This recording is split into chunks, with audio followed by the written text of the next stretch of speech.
Egli Tako thot se nuk është pishman për asgjë që ka bërë para kamerave. Egli Tako ka qenë ftuar së fundmi në emisionin Goca dhe Gra. Në intervistën e parë që pas përfundimit të spektalit të shtëpisë së VIP-ave në edicionin e 4. Ajo ka zbuluar nëse është penduar për diçka nga rrugtimi i saj në këtë reality show.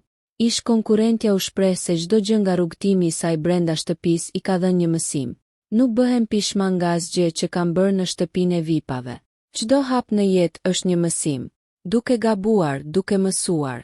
Sa gjëra më kanë vrarë aty brenda. Faji gjithmonë ngelet jetim, tha ajo. Tutje këngëtarja ndër tjera shtoi. Nuk dua që asgjë të fshihet nga pamjet filmike të shtëpisë së VIP-ave. Egli tani një pjesë të madhe të kohës po e kalon në Kosovë. Marr parasysh bashkëpunimi me Filloreta Raqin e njohur ndryshe për publikun si Fifi. E njëjta ditë më parë solli këngën e re e Jetë që u prit shumë mirë nga publiku. Nëse ju pëlqeu kjo video shkoni në kanalin e YouTube-it Big VIP Albania Kosova. Që e gjeni në bio mos harroni që të bëni subscribe dhe të klikoni butonin e ziljes që të informoheni për videot më të reja.